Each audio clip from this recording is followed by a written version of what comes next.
여러분 안녕하십니까? 22대 총선이 70여일 앞으로 다가오면서 이준석 전 국민의힘 대표가 이끄는 개혁신당과 이낙연 전 더불어민주당 대표 등의 제3지대 정당들이 합종연횡을 모색하고 있는 가운데 최근 여론조사에서 유권자들은 오는 4월 총선에서 제3지대 후보의 당선을 적지 않게 바라고 있는 것으로 나타났는데요. 매일타임즈 스페셜 인터뷰로 오늘은 뛰어난 리더십으로 대한민국의 발전을 이끌고 있는 분당갑 국민의힘 안철수 의원과 22대 총선 전망과 당, 정권계 그리고 국민의힘의 총선 전략을 들어보는 시간을 마련했습니다. 지난 1년 6개월 정도 의정생활을 했습니다. 제가 재보궐선거로 들어왔기 때문에 다른 의원에 비해서 시간은 짧지만 나름대로 주민분들께서 원하시는 분들 그런 것들을 주민분들께서 원하시는 그런 민원에 대해서 최선을 다해서 지금 현재 진행하고 있고 진행 중인 그런 사안들이 아주 많습니다.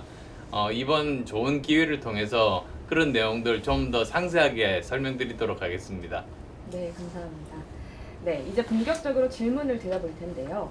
다가오는 총선을 앞두고 국민의힘과 민주당, 양당에서 분당이 이제 발생하고 있는데 이준석 신당과 이낙연 신당 각 당에서 어떤 영향을 미치는지, 그리고 이번 총선에서 파급 효과는 어떻게 보시는지 말씀 부탁드립니다. 예, 분당에서 분당 이야기하니까 좀 이상하긴 합니다만 지금 현재 그 전에 있었던 제3당, 예를 들면 제가 만들었었던 2016년 국민의당 시절만 하더라도 제3세력이 한 곳에 모였습니다.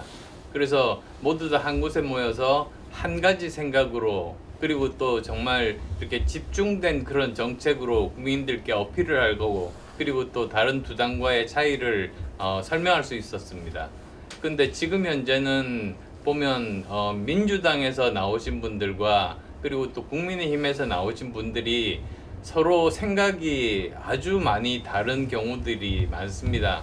그래서 과연 이들이 모두 다 합칠 수 있을까? 저는 조금 비관적으로 보는 그런 입장입니다.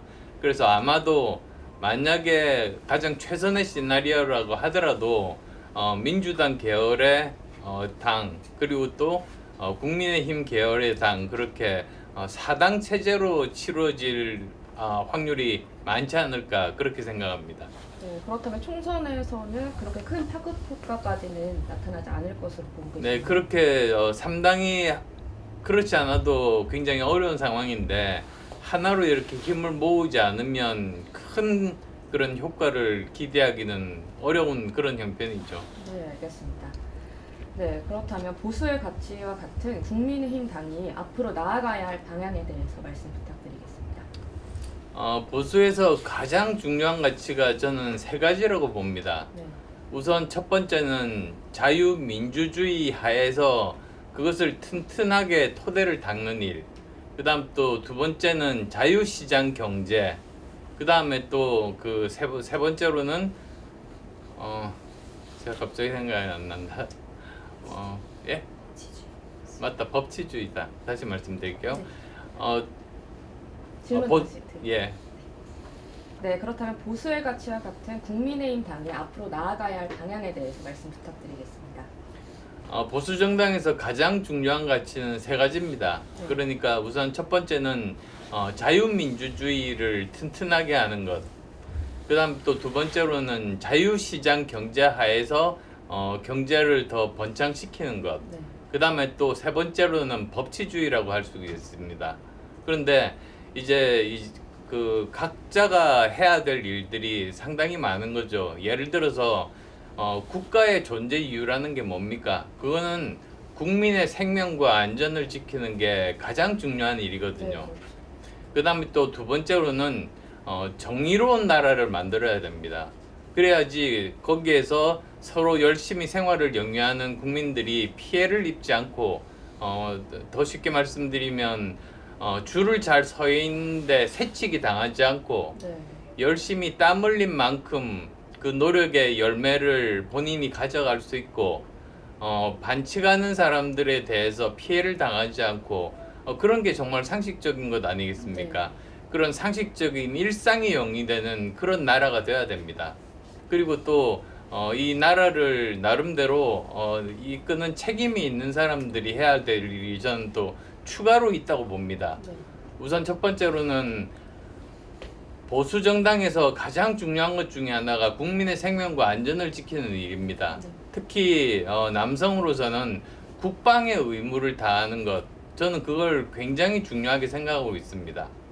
그다음 또 두 번째로는 노블리스 오블리제라고 부르는 겁니다. 즉 이 사회에서는 치열하게 나름대로 발전하려고 경쟁하다 보면 사회적인 약자분들이 많이 계십니다. 근데 그걸 국가에서 다 돌보기가 여력이 부족한 경우들이 많은데, 특히 선진국들을 보면 잘 사는 분들이 기부라든지 봉사활동을 통해서 그런 분들을 많이 도와주십니다. 네. 그래서 우리나라가 어떻게 되면 아직 좀 부족한 것이 노블리스 오블리지 아닌가, 그런 생각을 해봅니다. 뭐 예를 들면 저 같은 경우 같으면 제가 안랩이라는 회사를 만들어서 그 회사 지분의 절반을 기부했습니다. 네. 그래서 그걸로 해서 필요한 연구비들을 다 이렇게 지원을 하고 있는데요. 사실 그런 일들이 굉장히 필요한 거죠. 그런 일들을 제대로 해야 된다 말씀드리고 싶습니다. 네, 기부도 굉장히 많이 하신 걸로 알고 있는데요. 네, 의원님은 또 지금 청년층과 중도층에게 견고한 지지를 받고 계세요. 그 비결 혹시 뭐라고 생각하시나요? 과찬의 말씀입니다만 저 나름대로 생각할 때 저는 항상 달리기를 많이 하는 편입니다. 네. 그래서 아시다시피 저희 지역 주변에, 분당 주변에 바로 정중앙에 탄천이 흐르고 있습니다. 네. 거기를 통해서 거의 매일 뛰면서 굉장히 많은 주민분들을 만납니다. 소통을 굉장히 많이 하시는군요. 네, 그렇습니다. 가서 서로 인사를 나누기도 하고, 또는 도중에 서서 말씀들을 나누기도 하고, 네. 그러면서 민심들을 제대로 접할 수 있는 아주 좋은 기회입니다. 그분들도 어느 정도 여유가 있으신, 그러니까 시간적인 여유가 있으신 분들이 산책 나온 그런 경우들이 많기 때문에 그런 곳에서 국민의 눈높이가 지금 이렇구나, 이런 사안에 대해서는 이렇게 보시는구나, 그걸 정확하게 파악을 할 수가 있는 거죠. 네. 그리고 거기에 따라서 정책을 하고 있습니다. 그 다음 이제 젊은이들에 대해서는 저는 대한민국이 앞으로 우리 아이들이 저희들보다 더 좋은 환경에서 살기를 바랍니다. 네. 진정으로 바랍니다. 근데 그러려면 지금 현재 우리나라에서 정말로 필요한 3대 개혁이 있습니다. 네. 그게 바로 연금을 개혁을 해야 되고요. 교육을 개혁을 해야 되고, 또 산업 측면에서 노동을 개혁을 해야 됩니다. 네. 또는 약간 더 크게 말씀드리면 산업 구조를 개혁해야 됩니다. 이런 것들이 제대로 되어야지 이 젊은이들이 좀 더 잘 살 수 있고 좀 더 일하기 좋은 그런 환경이 되게 되는 것이거든요. 네. 그런 것에서 지금 현재로는 참 불행한 일입니다만 관심을 가진 그 국회의원들이 그렇게 많지가 않습니다. 근데 저는 정말 꾸준하게, 예를 들면은 바로 2주 전에는 제가 연금 개혁에 대해서 토론회를 했고요. 네. 바로 어제는 과학기술 그 연구비에 대해서 또 토론회를 했습니다. 네. 이게 바로 직접적으로 영향은 안 닿을지 모르지만 장기적으로 청년들을 위해서 꼭 필요한 것이기 때문에 저는 열심히 그런 개혁에 대한 이슈들을 계속 꺼내고 계속 정부가 이 일을 해야만 된다고 주장하고 있습니다. 네, 알겠습니다. 네, 청년층을 위해서 굉장히 많은 일들을 하시고 계신 것 같습니다. 네, 올해 22대 총선이 갖는 의미를 혹시 한마디로 정의하신다면 어떻게 표현할 수 있을까요? 대통령의 중간평가라고 저는 말씀드릴 수 있습니다. 왜냐하면 지금 현재 대통령이 취임하신 지 2년이 됩니다. 네. 전체 5년 중에서 거의 절반 정도 하셨거든요. 그래서 뭐 다른 여러 가지 해석도 있습니다만 사실은 국민들 마음속에는 지난 2년 동안 이 국정이 만족스러웠는가, 또는 방향을 바꿀 것인가, 거기에 대해서 표를 행사하면서 그 뜻을 나타내는 그런 의미를 가지고 있습니다. 그래서 지금까지 만약에 그 방향이 맞다고 생각하면 여당의 표를 많이 주실 것이고요. 네. 이 방향이 좀 더 바꿔야 되겠다, 경고를 보내야 되겠다 싶으면 이제 그 야당의 표를 많이 주시겠죠. 네. 그래서 지금 남은 기간이 그렇게 많지가 않습니다. 뭐 70여일 정도 남았었는데요. 근데 뭐 어떤 분은 농담처럼 그러세요. 선거가 70일 남았으면 조선왕조가 500년 동안 일어날 수 있는 모든 일들이 다 일어날 수 있는 기간이라고. 네. 그래서 지금 남은 기간이라도 최선을 다해서 저희들이 하고자 하는 일, 만약에 저희가 다수당이 되면 네. 어떤 그런 개혁들을 해서 국민들의 삶을 좀 더 나아지게 만들겠다. 그런 것들을 국민들께 제대로 전달할 수만 있다면 저희들은 가능성이 있다. 그렇게 보고 있습니다. 네, 그럼 현재 국민의힘이 총선에서 승리하기 위한 그런 방법에 대해서 혹시 말씀해 주실 수 있을까요? 그 문제에 대해서는 제가 여러 번에 걸쳐서 페이스북을 통해서 또 인터뷰를 통해서 이야기를 한 바가 있습니다. 네. 세 가지인데요. 사실은 첫 번째는 이 당과 그 다음에 정부가 있습니다. 네. 그 당정이 건설적인 관계를 가져야 되지 누가 누구 밑에 부하식으로 수직적인 관계가 되면 안 된다. 네. 이제 그 말씀을 사실은 드렸습니다. 그 이유가 지금 보면 서로가 장단점이 있습니다. 정부는 국회가 가지고 있지 못한 집행 능력을 가지고 있습니다. 직접 국민들의 삶을 바꿀 수 있는 거죠. 반면에 그 정당은 지역구 국회의원들이 많기 때문에 민심을 가장 잘 알 수 있는 그런 그 기능들이 있습니다.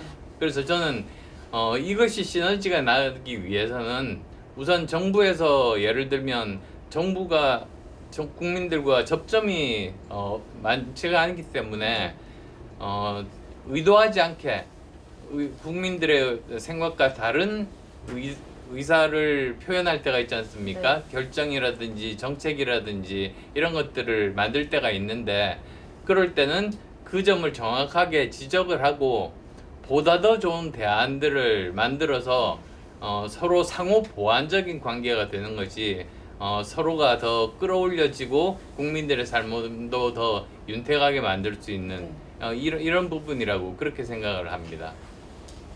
네, 또 두 가지가 더 있다고. 맞습니다. 네. 제가 세 가지 말씀드리다 네. 보니까 두 가지를 제가 빼먹었습니다만 두 번째로 이제 저 해야 되는 부분들이 그 정부가 할 수 있는 일이 있고 정부가 못하는 일이 있습니다. 네. 그게 뭐냐 하면 이제 입법권입니다. 네. 그래서 정부가 제대로 일을 할 수 있도록 제대로 거기에 맞는 적합한 그런 입법권을 행사해서 제대로 제도화하는 것들 이런 것들이 정말 국회에서 해야 되는 아주 중요한 일들이고요. 중요한 일이 되겠네요. 예. 네. 그 다음에 세 번째로는 인사 문제입니다. 네. 그러니까 사실은 깨끗하고 능력 있는 사람이 국가의 중요한 일을 맡아야 국민들의 생활이 좋아지는 것 아니겠습니까? 근데 정부에서는 정부대로 이제 장관급이나 차관급들이 있는 것이고 그리고 국회에서는 이번에 선거를 이제 치르게 되니까 공천을 받는 사람들이 생기게 됩니다. 네. 이런 사람들을 잘 뽑아야 국민들이 보시고 저 사람이 행정부라든지 또는 국회의원이 되면 우리의 삶이 좀 더 좋아지겠구나 그렇게 확신을 가질 수가 있게 되는 것이죠. 그래서 그런 인사 문제를 제대로 잘하는 것이 중요하다 그렇게 말씀드리겠습니다. 네, 알겠습니다. 네, 지금 한 인터뷰에서 의원님께서는 경기도 판세와 관련해서 경기도 지역이 가장 어렵다고 얘기하신 적이 있는데 어떤 이유가 있을까요? 그건 제가 그냥 단순히 감으로 말씀드리는 것이 아니라 네. 아주 많은 거의 대부분의 여론조사 수치하에서 나타나고 있습니다. 네. 지금 보통 보면 이 총선에서는 여당 지지도, 야당 지지도, 그 다음에 무당층 지지도 이렇게 나오는데요. 네. 보통 흔히 하는 실수들이 여당 지지도와 야당 지지도만 보는 겁니다. 근데 그러다 보면 대부분이 잘못 해석하기 쉽죠. 네. 사실은 이 무당층 중에서도 대부분이 여당을 찍거나 대부분이 야당을 찍거나 보통 분위기에 따라서 그렇게 많이 바뀌는데요. 지금 현재로는 보면 제일 중요한 것은 각 정당의 지지도보다도 다음 총선에서 과연 여당이 다수 의석을 차지하면 좋겠느냐, 네. 야당이 다수 의석을 차지하면 좋겠느냐. 사실은 그게 제일 중요한 변수입니다. 그걸 이제 어떤 그 여론조사 기관에서는 매주 하고 있고 어떤 여론조사 기관에서는 2주마다 하고 있습니다만 거기에 따라서 판세가 굉장히 많이 바뀝니다. 네. 근데 지금 현재로서는 여당이 다수당이 되는 것보다는 야당이 다수당이 되는 게 좋겠다. 심지어는 뭐 51대 39 정도로 야당이 더 유리한 그런 경우들이 지금 현재 상태입니다. 굉장히 차이가 많이 나요. 네, 아주 차이가 많이 납니다. 그래서 이대로 된다면 사실 뭐 지난번처럼 야당이 거의 180석이 될 가능성도 있는 것이죠. 거기에 대해서는 사실은 여당 입장에서는 뼈저리게 반성을 하고 무엇을 바꾸면은 이분들이 마음을 돌릴 수 있으실 것인지 거기에 대해서 치열하게 고민하고 바로 실행에 옮겨야 된다. 그렇게 말씀드립니다. 그렇다면 경기도 지역의 승리를 위한 방안도 혹시 생각하신 게 있을까요? 경기도 지역에 대해서 뿐만 아니라 사실 전국적으로 이렇게 보면 네. 왜 국민들이 실망을 하셨을까? 그건 사실 이제 뭐 정부에서 정책 기조를 바꾸겠다고 했습니다만 처음에 너무 이념적으로 접근했습니다. 네. 매일매일 지금 경제가 사실은 나빠지고 있거든요. 올해가 1몇 %밖에 성장을 못하지 않습니까? 지금 다른 선진국들은 3%, 2% 우리나라보다 훨씬 더 많이 성장을 하고 있거든요. 우리나라보다도 더 선진국들이 우리나라보다도 더 성장률이 높은 겁니다. 네. 이거는 잘못된 것이거든요. 그렇죠. 그러니까 그런 것에 대한 실망감들이 많으니까 어떻게 하면 국민들의 삶을 좀 더 낫게 만들 수 있을 것인가, 거기에 맞는 정책들을 세우는 것이 꼭 필요하고요. 네. 또 그것 말고도 지금 현재 특히 경기도는 제가 예전에 초선 재선을 서울에서 상계동에서 의원을 해봤기 때문에 압니다만 집값이 폭등을 하면서 네. 할 수 없이 직장보다 훨씬 더 먼 여러 구리라든지 또는 의정부로 옮겨가는, 정말 눈물겹게 옮겨가는 그런 직장인들, 젊은이들 굉장히 많이 봤습니다. 네. 그러니까 이런 주거 문제, 그 다음에 또 직장 문제, 좋은 직장들을 많이 만드는 문제, 네. 이런 문제들에 대해서 제대로 계획을 세워야 되는 것이죠. 그러니까 예를 들자면 각 산업별로 예전 박정희 대통령 때만 하더라도 산업 정책들이 있었습니다. 네. 그래서 그 산업을 어떻게 발전을 시키면 일자리가 몇 개가 생기고, 그리고 또 그러기 위해서는 어떠한 기술자들이 필요하다. 그래서 미리 교육 과정을 만들어 놓고 미리 훈련된 사람들을 거기에다 보냈거든요. 그러면서 선순환을 통해서 우리가 굉장히 빨리 발전한 겁니다. 네. 근데 지금 현재로서는 솔직히 그런 모습들이 잘 보이지 않습니다. 산업 정책이 보이지 않고 그냥 뭐 전체적으로 4차 산업혁명이라든지 4차 산업혁명 속에 사실 100개도 더 있습니다. 근데 그걸 각각 개별적으로 어떻게 발전시키겠다는 산업 정책이 지금 눈에 보이지 않고 있어서 네. 뭐 이런 부분부터 포함해서 좀 더 세밀하게 국민들에게 설득될 수 있는, 이대로 우리가 따라가면 제대로 우리의 삶이 좀 더 나아지겠다, 그런 것들이 필요한 것이죠. 네, 빠른 경제 회복과 또 국민의 삶의 질을 높일 수 있도록 많이 노력을 해야 될 것 같습니다. 네, 마지막으로 우리 국민분들께 한 말씀 부탁드리겠습니다. 청룡의 해입니다. 그렇지만 처음부터 지금 현재 굉장히 세계는 위기에 빠져 있고 대한민국 경제도 위기에 빠져 있습니다.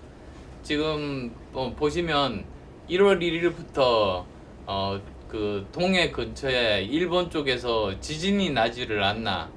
그리고 또 전 세계적으로는 지금 현재 우크라이나 전쟁이라든지 이스라엘과 하마스 전쟁이 일어나면서 여러 가지 물류 비용이 치솟고 있습니다. 거기에다가 우리나라 같으면 부동산 파이낸셜 프로젝트라고 하죠. PF 문제가 지금 불거지기 직전입니다. 이런 식으로 굉장히 지금 경제 상황이 나쁜 쪽으로 흘러가고 있는 그런 상황이죠. 그렇지만 그런 점들에 대해서는 이런 말이 있지 않습니까? 이미 알고 있는 위기는 위기가 아니다. 왜냐하면 우리가 대처할 수 있기 때문이다. 그래서 이미 알고 있는 위기들에 대해서 우리가 대처를 한다면 우리나라 역사상 IMF 때도 그랬고 그 다음에 2008년 금융위기 때도 그랬고 그게 전 세계적인 위기였는데 대한민국이 가장 먼저 극복하고 그게 우리나라 발전의 계기가 됐습니다. 마찬가지로 지금 현재 전 세계 위기인 이런 이 청룡의 시대에 우리가 이것을 알고 제대로 대응만 한다면 가장 먼저 이 위기에서 벗어난다면 이게 오히려 우리가 또 한 단계 더 발전할 수 있는 계기가 될 수 있지 않을까.